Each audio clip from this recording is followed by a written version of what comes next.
साथियों, कुछ दिनों पहले ही भारत की पार्लियामेंट ने एक बहुत बड़ा निर्णय लिया है, जिसमें मैं आपको आगे अवगत कराना चाहता हूं। भारत ने अपनी पार्लियामेंट और स्टेट लेजिस्लेटिव असेंबलीज में महिलाओं को 33% रिजर्वेशन देने का निर्णय लिया है। भारत में लोकल सेल्फ गवर्नेंस इंस्टीट्यूशंस में करीब 32 लाख यानी 3 मिलियन से अधिक इलेक्टेड रिप्रेजेंटेटिव्स हैं। इनमें से करीब 50% विमेन रिप्रेजेंटेटिव्स हैं।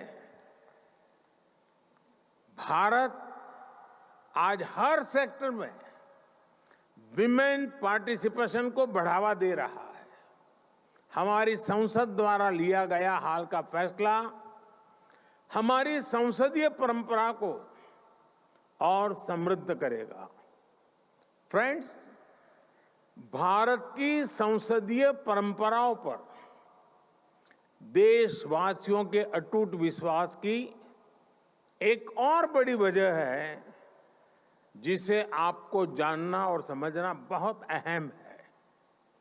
ये शक्ति है हमारी विविधता, हमारी विशालता, हमारी वाइब्रेंसी। हमारे यहां हर आस्था के लोग हैं। सैकड़ों तरह का खान पान, सैकड़ों तरह का रहन सहन हमारी पहचान है। भारत में सैकड़ों भाषाएं बोली जाती हैं। हमारे यहां सैकड़ों बोलियां हैं। लोगों तक पल पल की सूचनाएं पहुंचाने के लिए 28 लैंग्वेजेस में 900 से ज्यादा टीवी चैनल्स भारत में है एंड 24/7 है। करीब 200 लैंग्वेजेस में हमारे यहां 33,000 से ज्यादा अलग अलग न्यूज़पेपर्स पब्लिश होते हैं। हमारे यहां सोशल मीडिया के अलग अलग प्लेटफॉर्म्स पर लगभग 3 बिलियन यूजर्स हैं। इससे पता चलता है कि भारत में इंफॉर्मेशन का फ्लो और फ्रीडम ऑफ स्पीच, उसका लेवल कितना विराट है, कितना सशक्त है। 21वीं सदी की इस दुनिया में भारत की ये वाइब्रेंसी, विविधता में एकता हमारी बहुत बड़ी शक्ति है। ये वाइब्रेंसी हमें हर चुनौती से लड़ने की, हर मुश्किल का मिलकर समाधान करने की प्रेरणा देती है। फ्रेंड्स, दुनिया के अलग कोनों में जो कुछ भी घट रहा है, उससे आज कोई भी अछूता नहीं है। कॉन्फ्लिक्ट्स और कन्फ्रंटेशन से आज दुनिया संकटों से जूझ रही है। इन संकटों से भरी दुनिया किसी के भी हित में नहीं है। मानवता के सामने जो बड़ी चुनौतियां हैं, उनका समाधान एक बटी हुई दुनिया नहीं दे सकती। यह शांति और भाईचारे का समय है, साथ मिलकर चलने का समय है, साथ आगे बढ़ने का समय है। यह सबके विकास और कल्याण का समय है।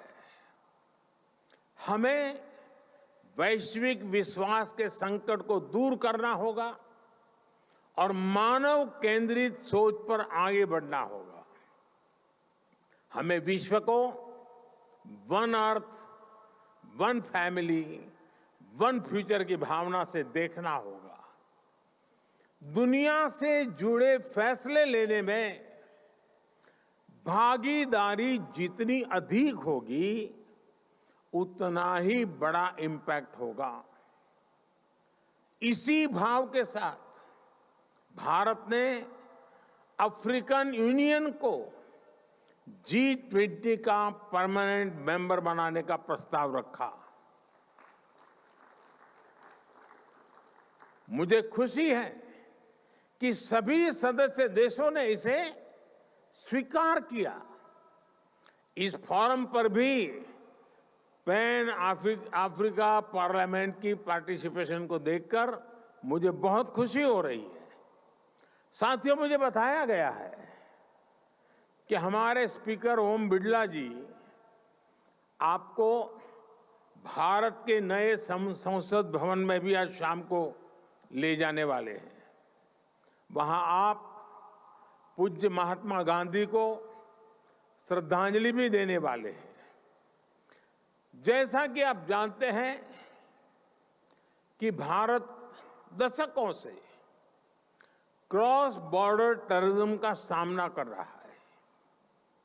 आतंकवादियों ने भारत में हजारों निर्दोषों की जान ली है। संसद के नए भवन के पास ही आपको भारत की पुरानी संसद भी दिखाई देगी। करीब 20 साल पहले आतंकवादियों ने हमारी संसद को भी निशाना बनाया था और आप जानकर चौंक जाएंगे कि उस समय संसद का सत्र चल रहा था। आतंकियों की तैयारी सांसदों को बंधक बनाने की, उन्हें खत्म करने की थी। भारत ऐसी अनेकों आतंकी वारदातों से निपटते हुए आज यहां पहुंचा है। अब दुनिया को भी एहसास हो रहा है कि टेररिज्म दुनिया के लिए कितनी बड़ी चुनौती है। टेररिज्म चाहे कहीं भी होता हो, किसी भी कारण से होता हो, किसी भी रूप में होता है, लेकिन वो मानवता के विरुद्ध होता है। ऐसे में टेररिज्म को लेकर हम सभी को लगातार सख्ती